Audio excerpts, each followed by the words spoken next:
Olá, sejam todos bem-vindos.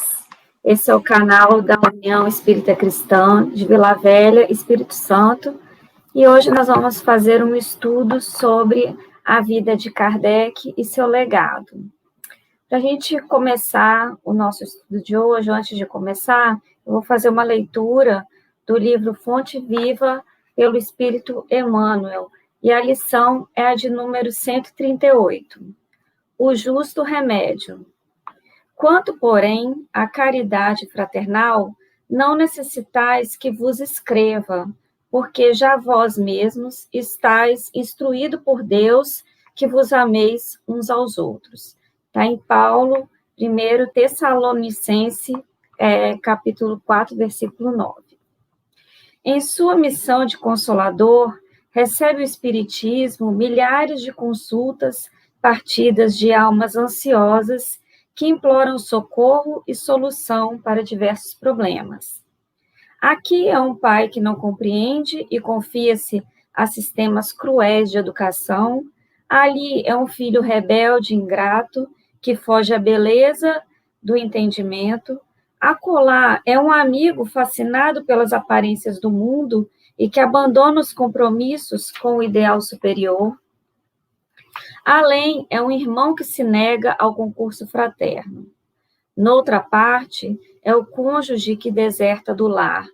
Mais adiante, é o chefe de serviço insensível e contundente. Contudo, o remédio para a extinção desses velhos enigmas das relações humanas está indicado há séculos nos ensinamentos da Boa Nova. A caridade fraternal é a chave de todas as portas para a boa compreensão. O discípulo do Evangelho é alguém que foi admitido à presença do Divino Mestre para servir. A recompensa de semelhante trabalhador, efetivamente, não pode ser aguardada no imediatismo da terra. Como colocar o fruto na fronde verde da plantinha nascente? Como arrancar a obra-prima do mármore com o primeiro golpe do cinzel? Quem realmente ama, em nome de Jesus, está semeando para a colheita na eternidade. Não procuremos orientação com os outros para assuntos claramente solucionáveis por nosso esforço. Sabemos que não adianta desesperar, amaldiçoar. Cada espírito possui roteiro que lhe é próprio. Saibamos caminhar, portanto, na senda que a vida nos oferece, sob a luz da caridade fraternal, hoje e sempre. Então, vamos, nesse momento, nos sintonizar com os espíritos superiores, pedindo o concurso deles para nos ampararem neste momento, levar boas vibrações a cada um que assiste esta palestra, trazer tranquilidade e que possa nos iluminar o entendimento do estudo que está sendo trazido hoje. Assim seja. Nós vamos falar sobre Kardec e seu legado hoje. E então, nesse momento, eu vou convidar vocês a se imaginarem em maio de 1855. Nós estamos, nesse momento, em Paris, na rua Grange Betelier, número 18. Essa era a casa da senhora de Planimaison, e ali iria iniciar uma sessão de mesas girantes. Eram 8 horas da noite de uma terça-feira, quando essa reunião começou. Os convidados estavam em silêncio absoluto, e todos com as mãos sobre o tampo da mesa. Entre esses convidados estava Hippolyte Léon Denisard Rivail, de 50 anos. Ele já tinha lido notícias nos jornais e ouvido relatos das cenas que se repetiam em salões nobres de Paris, Londres, Nova York, São Petersburgo. As mesas se moviam em todas as direções, sem que ninguém as levantasse. E aí nós fomos buscar lá no livro O que é Espiritismo, foi publicado em 1859, logo depois do Livro dos Espíritos, que vem com uma biografia grande para a gente conhecer quem foi Allan Kardec, quem foi esse professor Rivail, como é que ele era no seu cotidiano, né? Quem foi essa pessoa? E nós vamos encontrar lá nessa biografia o senhor Fortier, que era amigo pessoal do professor Rivail, que ainda não era Allan Kardec, né? E certo dia chegou para ele e disse: eis aqui uma coisa que é bem mais extraordinária. Não somente se faz girar uma mesa magnetizando-a, mas também se pode fazê-la falar, interroga-se e ela responde. E o professor Rivail respondeu da seguinte forma: eu acreditarei quando vir e quando me tiverem provado que uma mesa tem cérebro para pensar, nervos para sentir e que se possa torná-la sonâmbula. Até lá, permita-me que não veja nisso senão uma fábula para provocar o sono. Isso está lá no livro, né, O que é o Espiritismo. Inclusive, Kardec aconselha as pessoas que não conhecem a doutrina, que queiram saber o que é a doutrina, iniciar por esse livro antes de pegar propriamente o Livro dos Espíritos, né? Mas aí, nesse trechinho, a gente consegue ver que o senhor Rivail, o professor Rivail, era um personagem de pura razão. Ele era um cientista, ele não acreditava no que acontecia, o que as pessoas falavam das mesas girantes naquela época ainda. Ele já tinha ouvido falar, mas não acreditava. E naquela época, eles já ouviam falar, né, do caso das irmãs Fox, que foi considerado as primeiras a fazerem um código para a comunicação dos espíritos, né?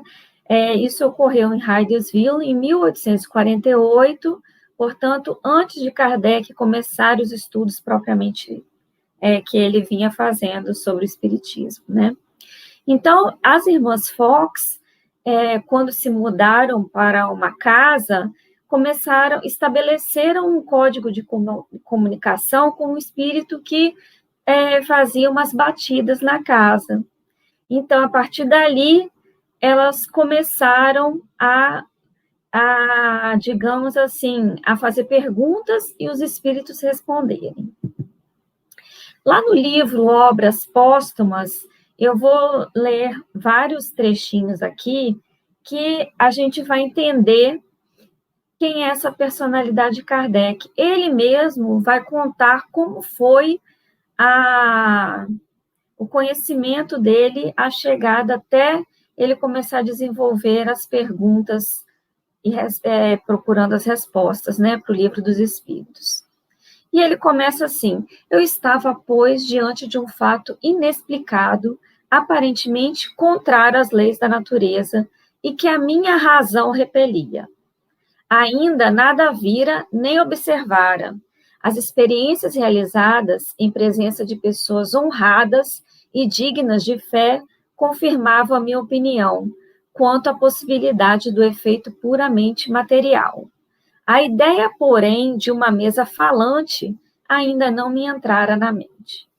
Então, ele era resistente àquela ideia que todos vinham falar para ele e que estava havendo um rebuliço lá em Paris nessa época, né? No ano de 1855, um amigo de Kardec, há mais de 25 anos, o senhor Carlotti, discorrera com ele sobre os fenômenos durante mais de uma hora. E ele foi tão entusiasmado contando o que acontecia nas sessões espíritas, né? E ele chegou a dizer: um dia o senhor será um dos nossos, Rivail. Só que Kardec respondeu a ele assim: não direi nem que sim, nem que não, nós veremos isso mais tarde.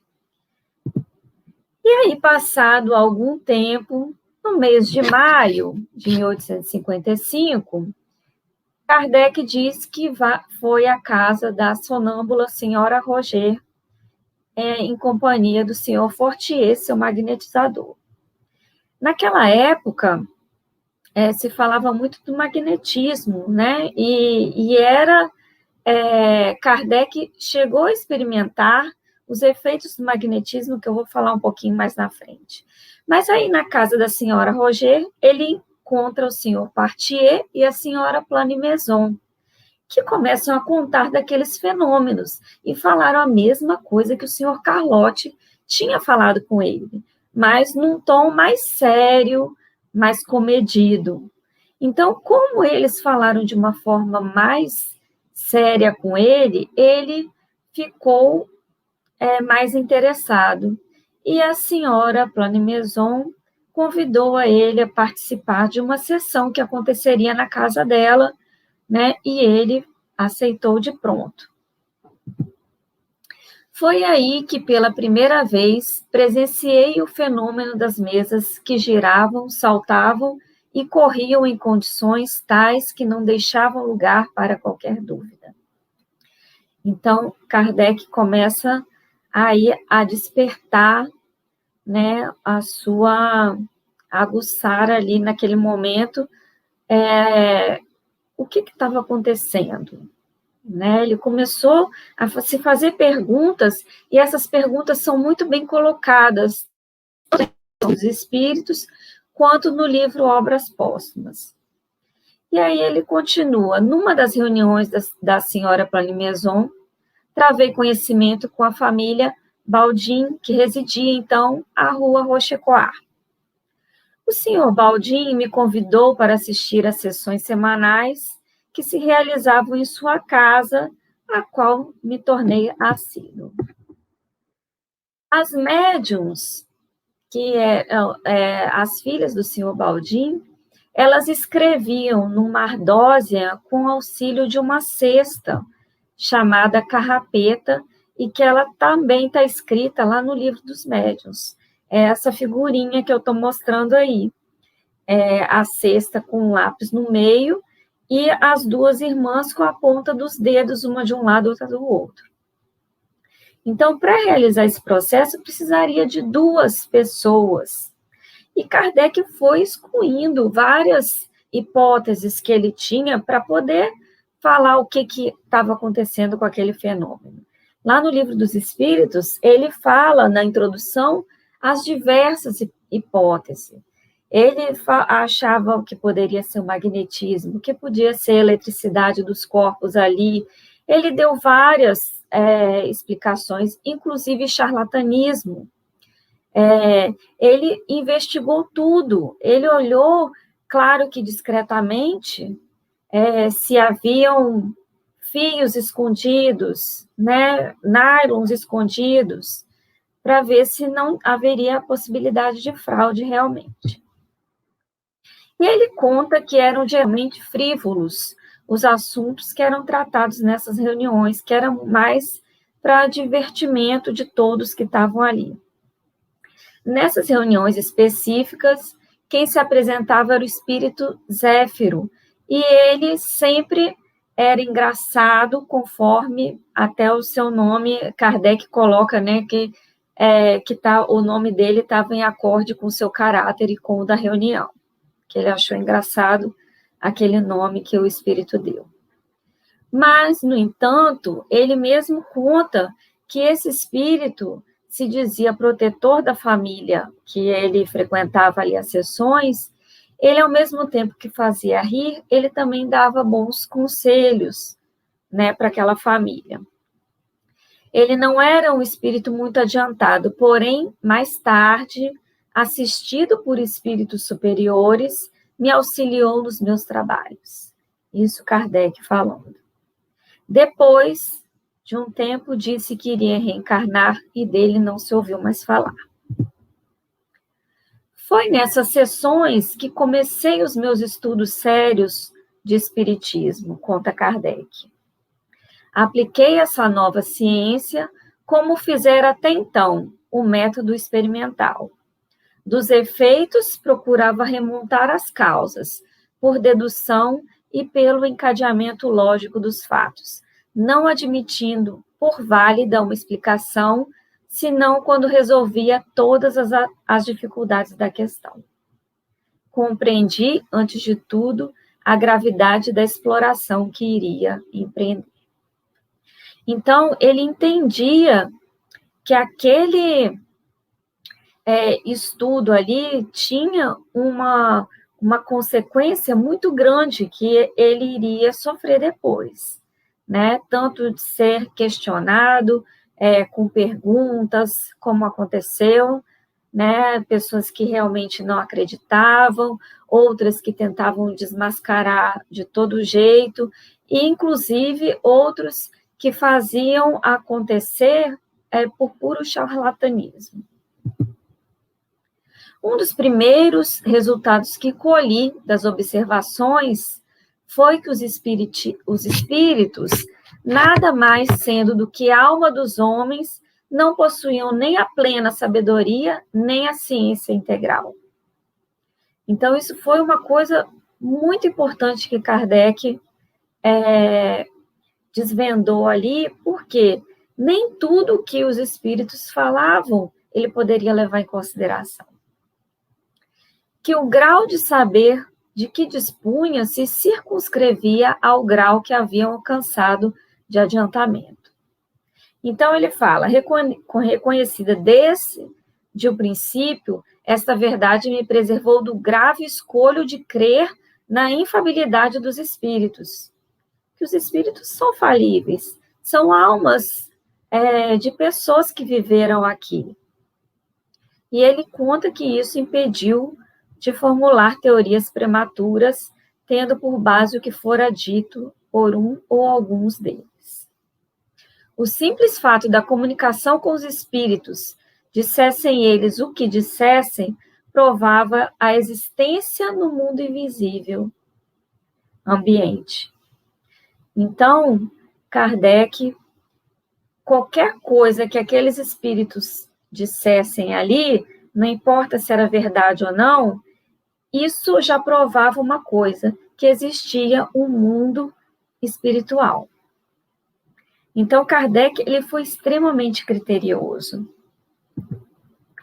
Kardec, aos 19 anos, ele já tinha livros publicados de aritmética que eram utilizados nas universidades, ano após ano. Então, e ele estudou com Pestalozzi, ele teve uma escola, né, que ele aplicava esses métodos com os alunos para eles poderem estudar e eles tomarem gosto também pelas descobertas.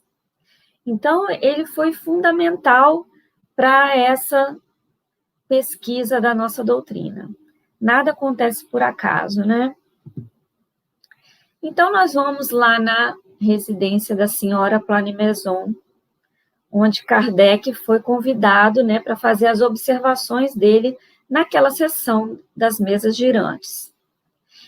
A senhora Planimaison, ela era considerada muito respeitável por todos os amigos, inclusive Kardec, amigos dele, né, e inclusive ele, ela é uma pessoa confiável, e assim Kardec decidiu aceitar o convite, né, de ir até a casa dela naquela sessão. Mas ainda assim ele inspecionou a casa, o local inteiro onde iria acontecer aquela sessão, né? E não achou nada, não achou nenhum fio, nenhum imã, nenhuma roldana.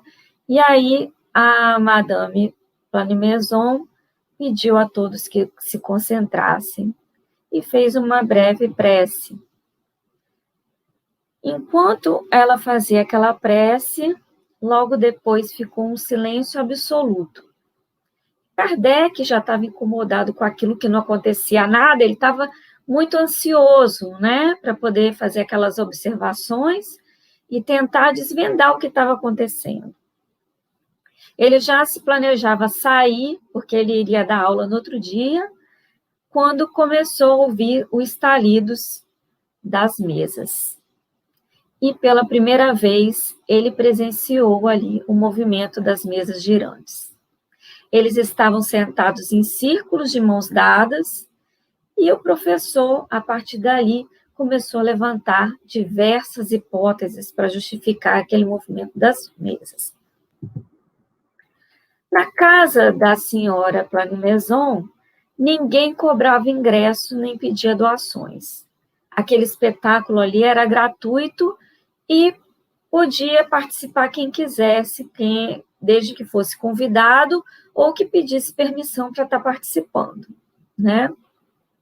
E quando as mesas começaram a girar, Kardec registrou o seguinte: as mesas giravam, saltavam e corriam em tais condições que não deixava lugar para qualquer dúvida. Então, ali ele começou a ver que havia alguma coisa diferente realmente com aquelas mesas girantes. Aquilo que ele duvidava, que ele era incrédulo, ele começou a acreditar que tinha alguma coisa ali que acontecia. E ele testemunhou ali naquele dia também alguns ensaios que ele veio falar depois de escrita mediúnica, na ardósia, com o auxílio daquela cesta que eu já mostrei no slide anterior.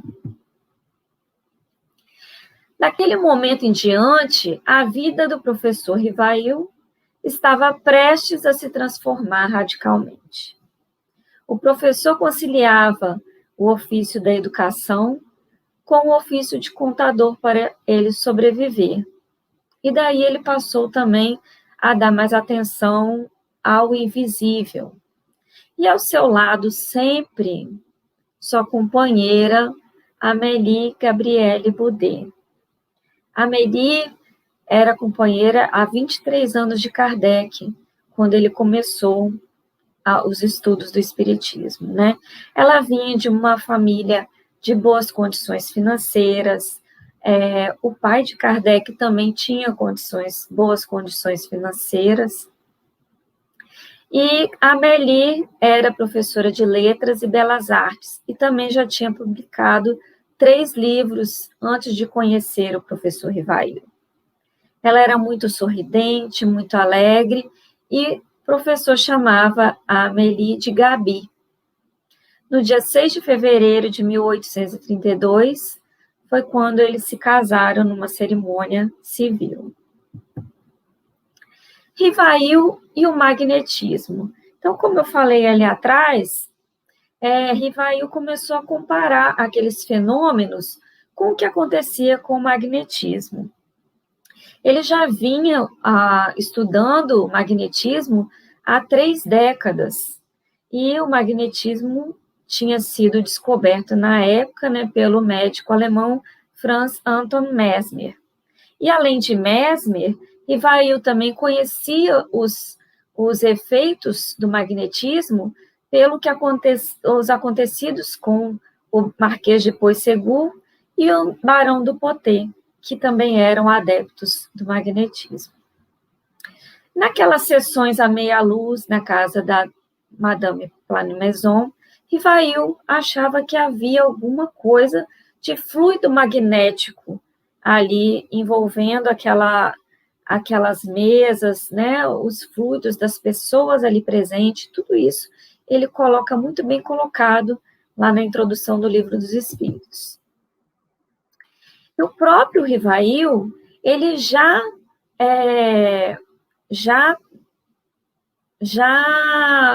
sentiu na pele os efeitos do magnetismo. Ele mesmo já procurou melhorar de saúde com o magnetismo.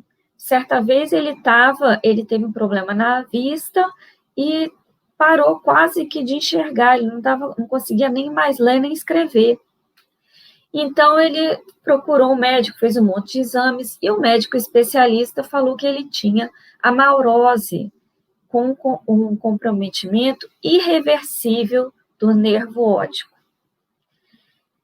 Ele deveria se preparar para uma cegueira iminente.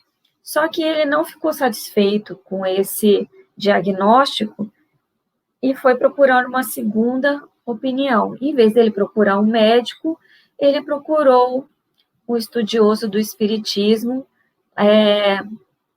que era o senhor Fortier, que magnetizava a senhora Roger. E ele foi lá na senhora Roger, que operava curas milagrosas quando era submetida ao magnetismo e se tornava sonâmbula, né? Então, nesse dia que ele foi procurar a senhora Roger, ele recebeu um outro diagnóstico. Ele tinha apenas uma inflamação nos olhos e ela passou uma medicação com ervas para ele fazer em casa e aplicar nas vistas, e falou exatamente o dia que ele ia melhorar. Você usa durante 1, 2 semanas que você vai ficar bom. E realmente foi o que aconteceu, ele realmente ficou bom. Um certo dia, lá na casa da Madame Planimaison, ele conheceu as 2 filhas da família Baldin, que era a Caroline e a Julie, que tinham 16 e 14 anos. E essas 2 irmãs faziam a escrita, elas seguravam em cima da cestinha, e a cestinha ia escrevendo o que o espírito estava comandando ali naquela época, né? A princípio vinham essas comunicações do Zéfiro.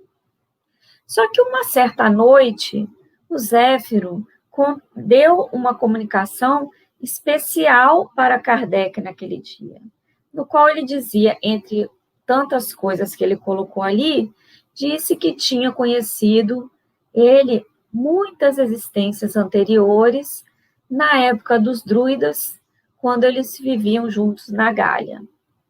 E naquela época, Rivail se chamava Allan Kardec. E como a amizade que eles haviam tido naquela época, Zéfiro prometeu ajudar Kardec em toda a tarefa que ele tinha para desenvolver. Essa tarefa importante que ele queria chegar até ele, para ele desenvolver.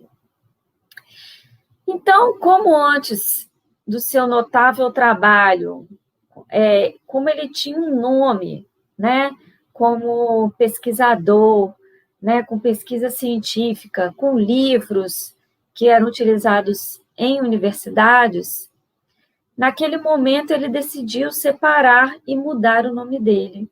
Então, a partir do momento que ele começa a desenvolver a doutrina dos espíritos, ele começa a assinar como Allan Kardec. Ele achava que tinha que separar aquele período daquela ciência racional que ele tinha anteriormente aos estudos dos espíritos, né? E a partir do momento que ele começa a estudar a ciência ditada pelos espíritos. Naquela época que ele começou os estudos, ele e a Amélie moravam num apartamento nos fundos, na rua Demarty, número 8, no 2º andar.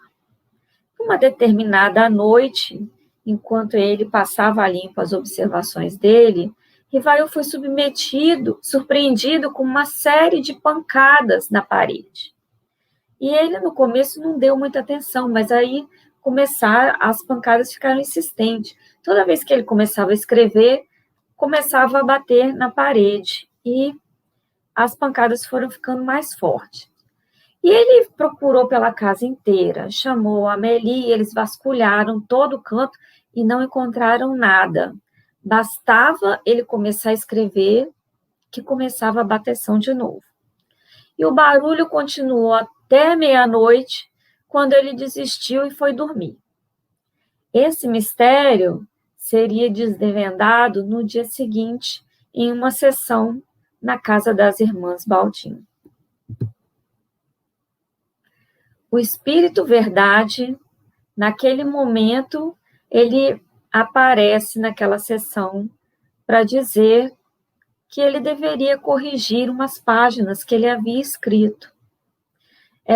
O diálogo deles é muito bonito, está lá em Obras Póstumas, né? E ele questiona o Espírito Verdade, por que esse nome Verdade? E até o final, o Espírito de Verdade só fala para ele aceitar que aquele nome seria, ele não daria mais nenhuma informação sobre o que ele era, nem quem ele era, porque Kardec insistia, você foi uma personalidade importante aqui na Terra, você foi alguém que eu conhecia, e ele foi taxativo em dizer que para ele bastava que soubesse que era o Espírito da Verdade. Então, no dia 12 de junho de 1856, o Espírito Verdade começou a se manifestar novamente, agora por outra médium chamada Aline.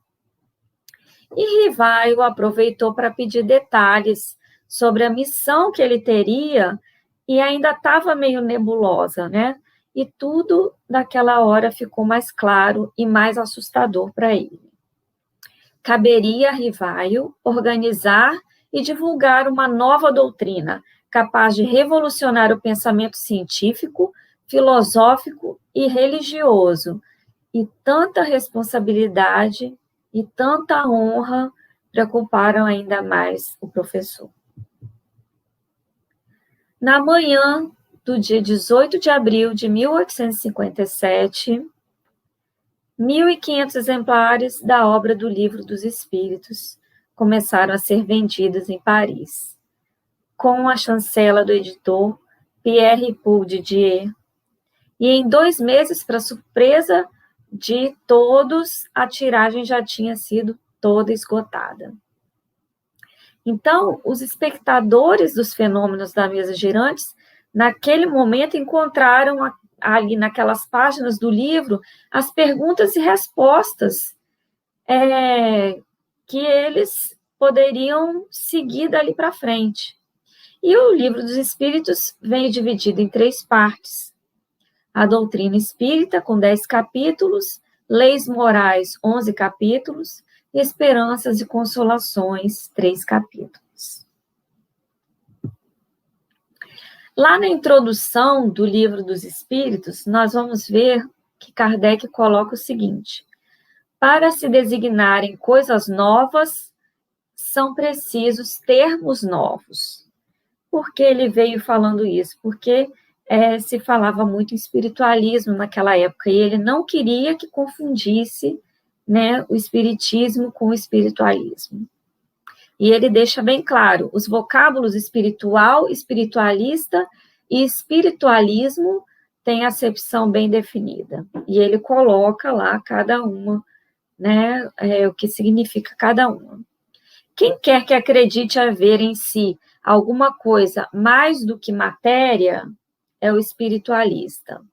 Só que isso não quer dizer que se creia na existência dos espíritos ou na comunicação com o mundo invisível. Então, essa que é a diferença.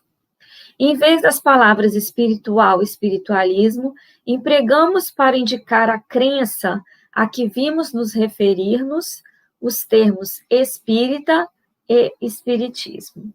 Então, Kardec, ele não quer deixar nenhuma dúvida quando ele começa o Livro dos Espíritos. A introdução, ela é longa, mas ela é muito bem pautada e muito bem argumentada.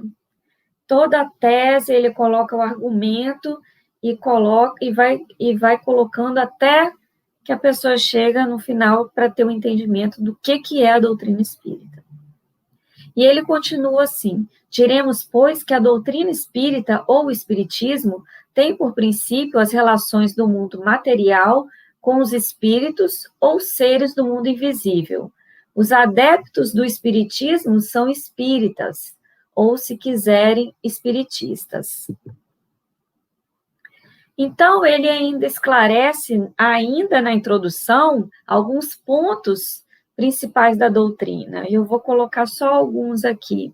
Deus é eterno, imutável, imaterial, único, onipotente, soberanamente justo e bom. São os atributos de Deus, né? Criou o universo que abrange todos os seres animados e inanimados materiais e imateriais. Os seres materiais constituem o mundo visível ou corpóreo, e os seres imateriais, o mundo invisível ou espírita, isto é, dos espíritos.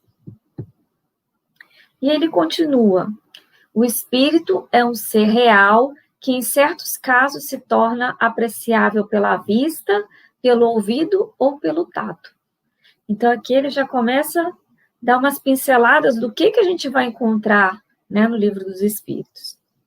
Os espíritos pertencem a diferentes classes e não são iguais, nem em poder, nem em inteligência, nem em saber, nem em moralidade. Olha como que ele é claro. Os espíritos não ocupam perpetuamente a mesma categoria. Por quê? Porque a gente vai evoluindo, né? Todos se melhoram passando pelos diferentes graus da hierarquia espírita. Essa melhora se efetua por meio da encarnação, que é imposta a uns como expiação e a outros como missão. Aqui nós vamos ver, depois da introdução, tem os prolegômenos. E tem a figura, né, de uma parreira.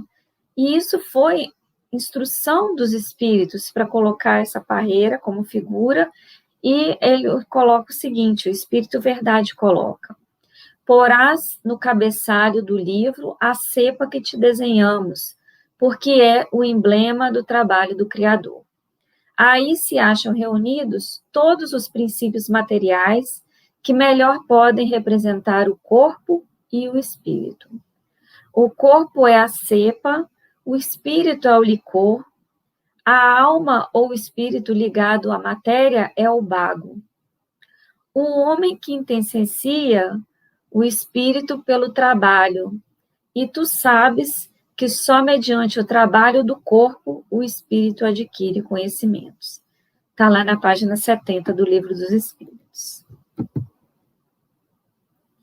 Depois que Kardec publica, né, o Livro dos Espíritos, começam a aparecer as primeiras oposições. E quem são essas primeiras oposições? Justamente quem estava trabalhando com ele. As médiuns que trabalharam na elaboração do Livro dos Espíritos foram reclamar porque não tinha nenhum crédito no livro. Kardec não colocou nem o nome delas no livro, não aparecia em nada. E Kardec explicou por que ele fez isso. Porque ele queria preservar a identidade delas e poupá-las de exposição desnecessária.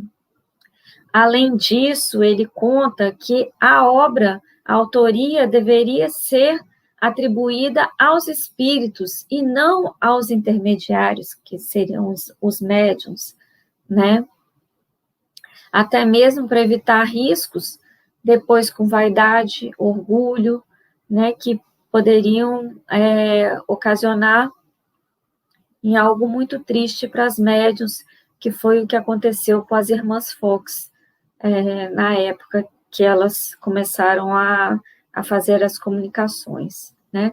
Então, a obra deveria era dos espíritos, e ele deixa bem claro isso. Tanto que lá na introdução, ele fala que tudo que está escrito foi ditado pelos espíritos, que o que é deles são notas. Então, notas de Kardec, ele vai dizer que aquilo ali é o pensamento dele, mas o resto, a obra é dos espíritos. E uma personagem importante nessa comunicação, além de quem a gente já falou, né, das irmãs Baldin, tem a irmã do Fox, que em 21 de abril de 1857, 3 dias depois do lançamento do Livro dos Espíritos, Rivaio e Amélie abriram seu apartamento para uma pequena recepção, e a Madame Planimaison pediu licença para levar os amigos do Fox a esse jantar.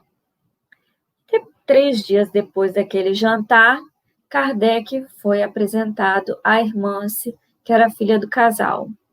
E Hermance seria uma peça importante para auxiliá-lo nos próximos livros que viriam, além de outros que ela mesma escreveria, né, como o livro de Joana d'Arc por ela mesma, né?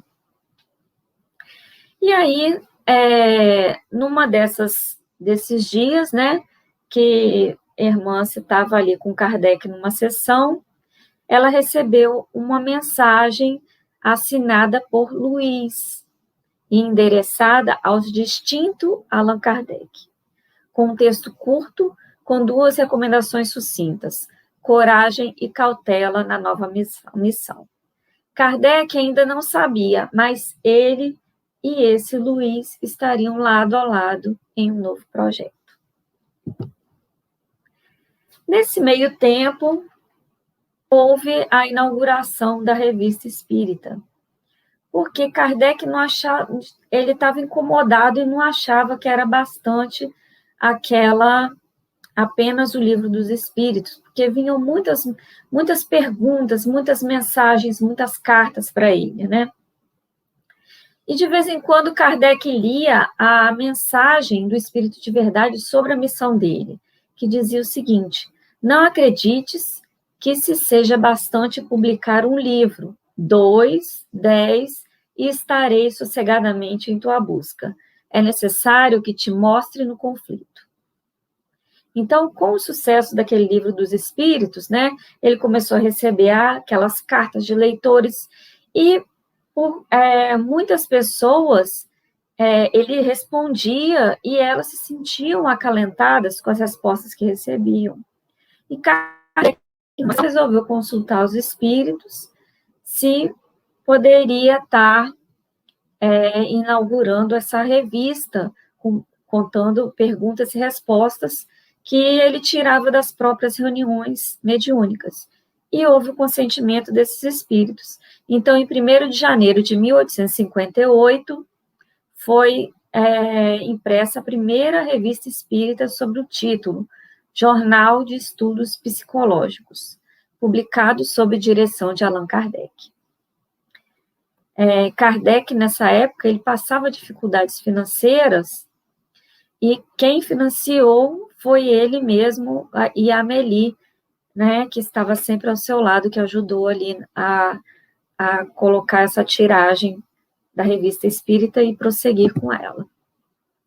Em janeiro de 1861, Kardec lança uma nova obra, que é o Livro dos Médiuns, que é um guia prático destinado àqueles interessados em aprender sobre a mediunidade. O Livro dos Médiuns é um manual de instruções para quem deseja aprender. E ele fala o seguinte, lá no Livro dos Médiuns: depois de havermos exposto a parte filosófica da ciência espírita em O Livro dos Espíritos, damos nessa obra a parte prática, para uso dos que queiram ocupar-se com as manifestações, quer para fazerem pessoalmente, quer para se inteirarem dos fenômenos que lhes sejam dados observar. Está lá na introdução do Livro dos Médiuns. Depois dessa publicação, lá no 2º semestre de 1861, Kardec mandou uma caixa para um amigo, Maurice Lachatre, cheia de obras espíritas, em Barcelona. E o que aconteceu? A carga já estava prestes para ser liberada e ela foi confiscada por uma ordem superior. A entrega só poderia ser autorizada com consentimento expresso do bispo de Barcelona, na época Antônio Palau e Termes. E o veredito do bispo foi único: confisco e fogueira. Então, naquele dia, todos aqueles exemplares que Kardec levou foram lançados à fogueira. Kardec, ele poderia ter procurado as autoridades, ele tentou, na verdade, de tudo, e ele poderia, até por meios jurídicos, tentar rever aquelas obras que ele estava levando, né? Porque não era obras, era livro dos espíritos, livro dos médiuns, estava o livro de Joana d'Arc e uma série de outros livros espíritas, né? Que tinham sido publicados também. Só que o Espírito da Verdade se manifestou naquele dia e disse a ele que o melhor a fazer era deixar queimar os livros, que a repercussão seria melhor para o espiritismo do que se ele fosse tentar reaver aquela carga toda. E foi o que aconteceu realmente. Teve uma repercussão, as pessoas em volta estavam contra aquele ato, né, que estava acontecendo, né, e começaram a fazer manifestações ali naquele momento. E algumas depois foram catando os livros, então foram pegando os que não tinham queimado, então foi uma situação que posteriormente veio a beneficiar. No ano de 1864, começou com uma mensagem assinada por João, o Evangelista, na Sociedade Espírita de Paris, com um médium Costel psicografando. Na saudação endereçada aos operários, o companheiro de Jesus conclamava os trabalhadores a aderirem à doutrina divulgada por Kardec. E fala o seguinte: sede espíritos, tornar-vos-ei fortes e pacientes, porque aprendereis que as provas são uma dádiva assegurada do progresso.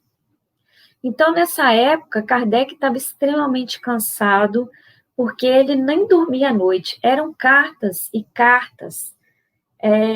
A gente não consegue nem saber, mais de 500 cartas. Imagina para ele conseguir ler uma por uma e responder, que ele gostava de responder e dar atenção, porque eram pessoas que estavam passando por situações delicadas de perdas de entes queridos nas famílias e estavam tendo o contato com a doutrina, com os espíritos, né? E tinham muitas dúvidas. E ele queria ajudar todas essas famílias. E ele ajudou muitas, realmente, né? E nessa época ele tossia muito e estava muito cansado. E os espíritos, preocupados com a saúde, pediram para ele se afastar, para ele tirar férias. O cérebro da doutrina, que é o livro dos espíritos, já estava pronto. Mas faltava uma coisa, que era o coração da doutrina. E São Luís dá ordem para Kardec para que ele tire férias e que ele se afaste totalmente do ambiente que ele tinha de trabalho. E aí Kardec vai para uma região litorânea da França, se recolhe naquele lugar, né, e passa um tempo lá naquele lugar. Durante esse período, Kardec traz a obra completa do Evangelho segundo o Espiritismo. E o São Luís esclarece depois. Entendeu, Kardec, por que a gente tirou você daquele ambiente e trouxe para cá?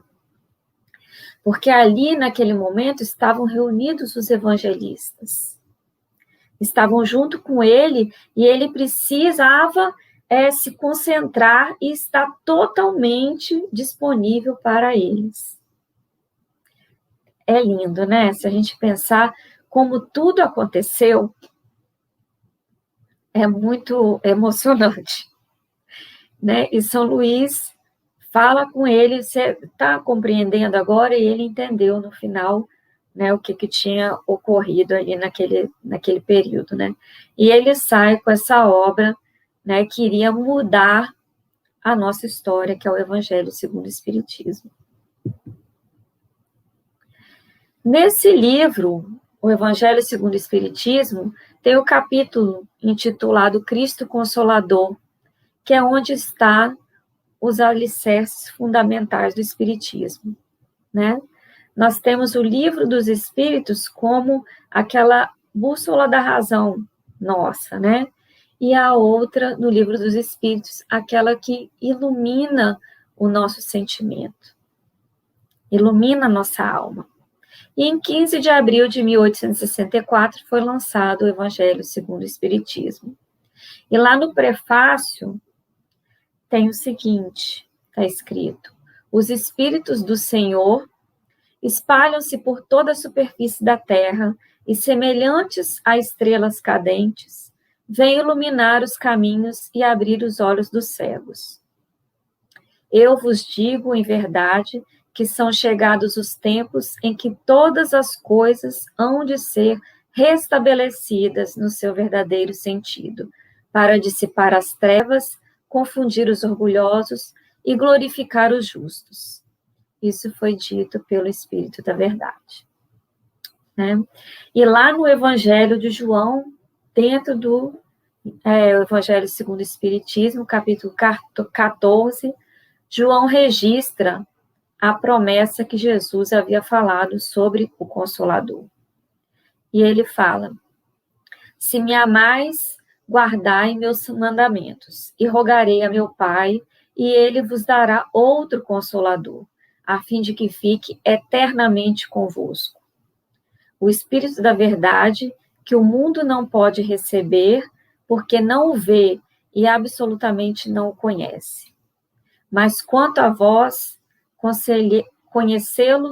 conhecê-lo-eis, porque ficará convosco e estará em vós.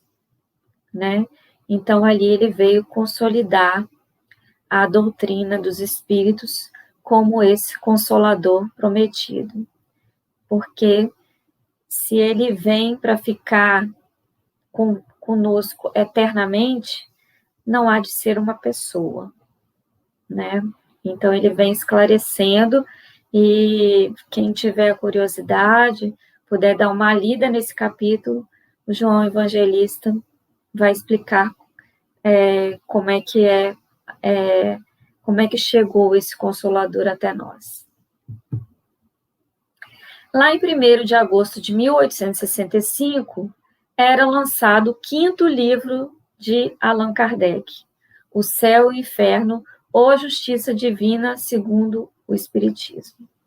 Então, a primeira parte dessa obra contém uma análise comparada de diversas crenças sobre céu e o inferno, anjos e demônios, penas e recompensas futuras, né? Então, ali na primeira parte, a gente tira as dúvidas com relação a dogmas, né, das penas eternas, o que ele fala sobre aquilo ali, por que ele não aceita esses argumentos, né, porque a própria lei da natureza nos indica que seja contrário, né? Então, ele esclarece nessa primeira parte do Livro dos Espíritos.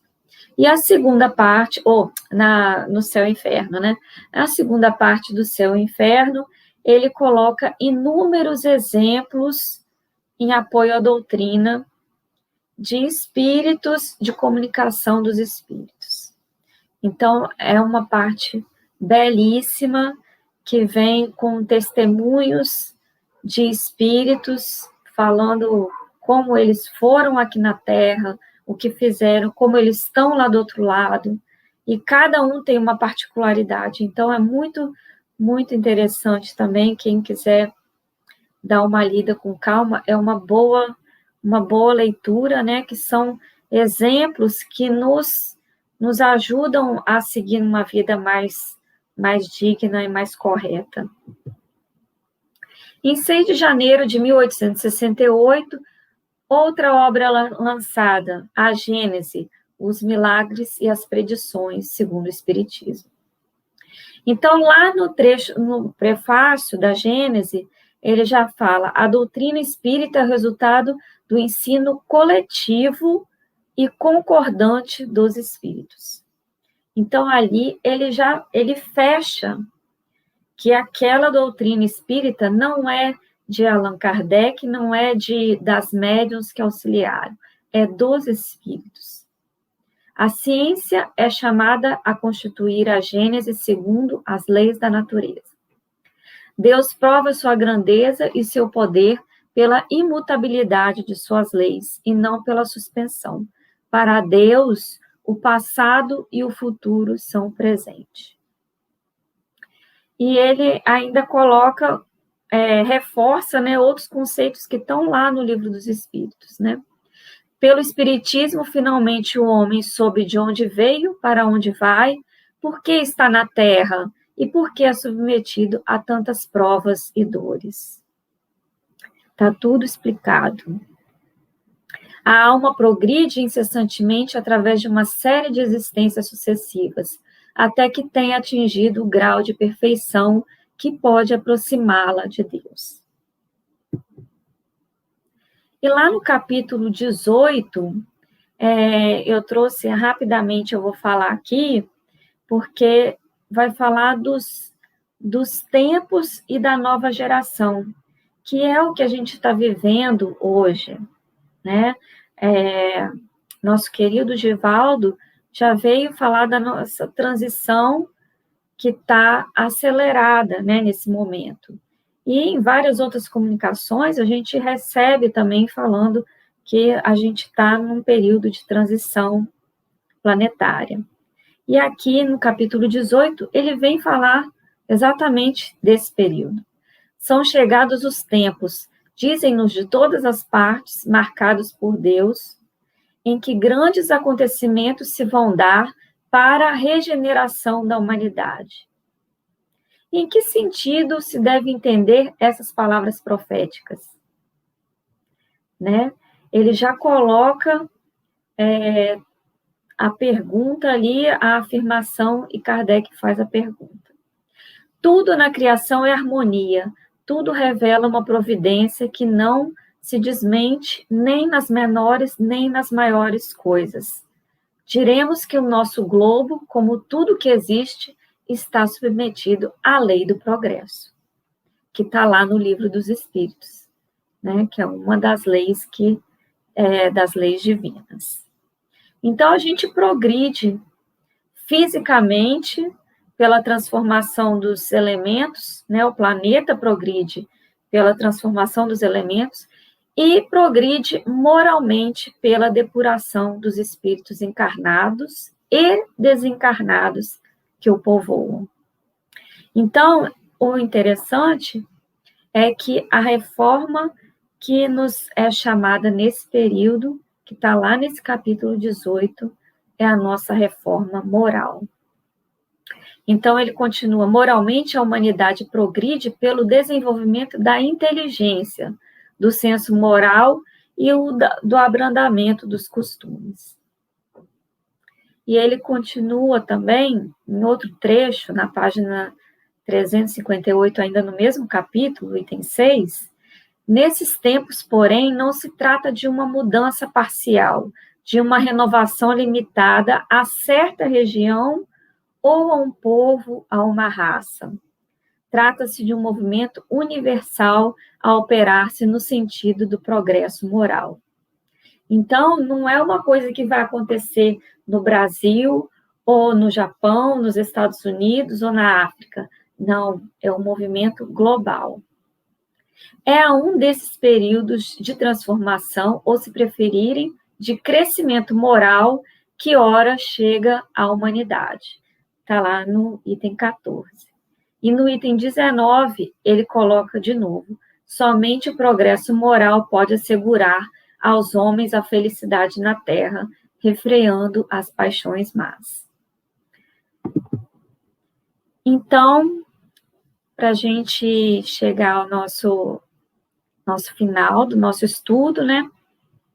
Fica aí, né, no dia 31 de março de 1869, nosso querido Allan Kardec partiu para a pátria espiritual, mas deixou esse legado todo para a gente e deixou escrito, né, lá na sua lápide, está escrito, nascer, viver, morrer, renascer ainda e progredir sempre, tal é a lei.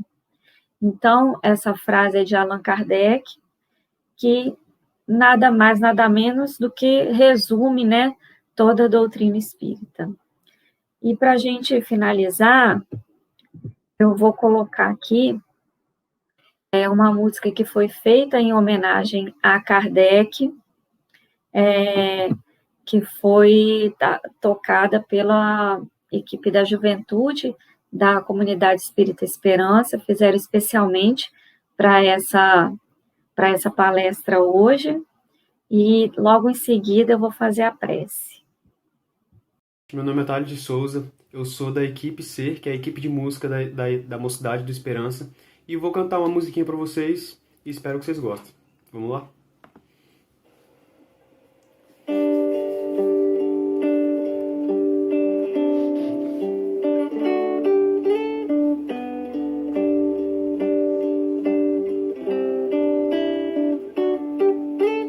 Venho dizer obrigado, amigo, por ter desvendado o dom do saber, de onde vim, porque estou aqui, para onde vou, como ser feliz, como encontrar Jesus.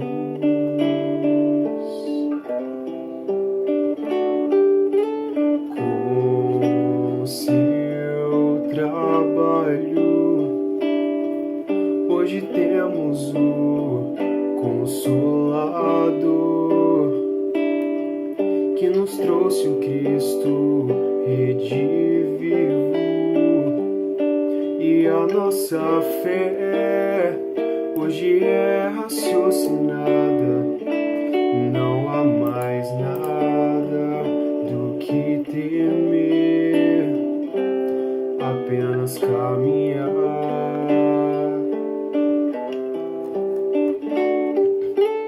A sua luz vai brilhar na terra, porque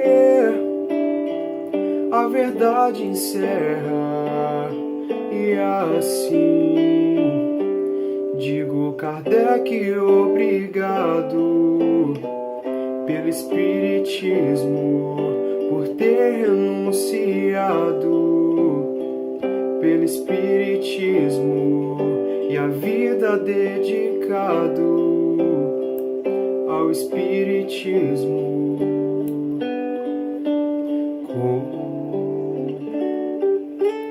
Com seu trabalho, hoje temos o Consolador,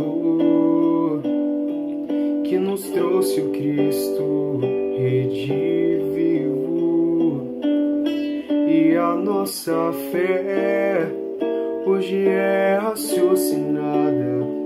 Não há mais nada o que temer, apenas caminhar.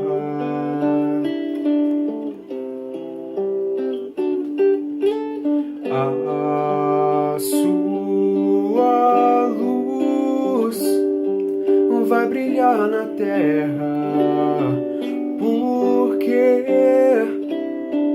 a verdade encerra, e assim digo, Kardec, obrigado pelo Espiritismo, por ter renunciado, pelo Espiritismo e a vida dedicado ao Espiritismo.